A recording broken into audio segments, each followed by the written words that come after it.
সবচেয়ে বড় জিকির হলো বন্ধু নামাজ।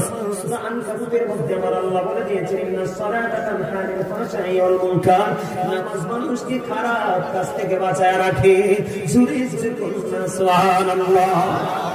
আমার দিকে তাকাতে মজার খবর আমি বলি বন্ধু, হাদিস শরীফের মধ্যে এসেছে, আপনার আমার প্রাণের নবী বলে দিয়েছেন, আসসালাতুল খামস ওয়াল জুমআতু ইলাল জুমআ ওয়া রমাদানু ইলা রমাদান মুকাফফিরাতুল লিমা বাইনাহুন্না ইযা যুনিলাতিল কাবাইর।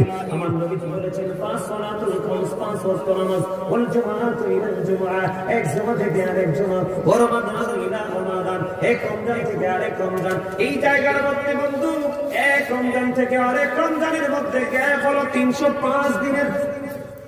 কত দিনের? ওয়াল জুমআতু ইলাল জুমআ, এক জুমা থেকে আরেক জুমা পর্যন্ত গ্যাপ হলো 8 দিনের, এক সপ্তাহ। আসসালাতুল খামস, পাঁচ ওয়াক্ত নামাজ, ফজর থেকে জোহর, জোহর থেকে আসর, আসর থেকে মাগরিব, গ্যাপ আছে না নাই? মজার খবর, আপনি যখন পাঁচ ওয়াক্ত নামাজ সঠিকভাবে বন্ধ করবেন, গ্যাপের ছোট গুনাহ কাফারা হয়ে যাবে। এক জুমা থেকে আরেক জুমা যখন সঠিকভাবে আদায় করবেন, তখন আপনার কি হয়ে যাবে? একটি সপ্তাহে গুনাহ কাফারা হয়ে যাবে। যদি আপনি এক জুমা থেকে এক রমজান থেকে আরেক রমজান পর্যন্ত যদি সঠিকভাবে আদায় করতে পারেন, আপনার এই দুই রমজানের মাঝখানে গুনাহ কাফারা হয়ে যাবে।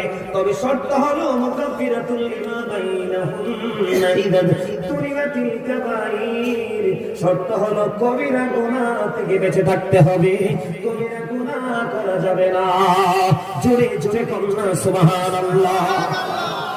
এটা কার কথা?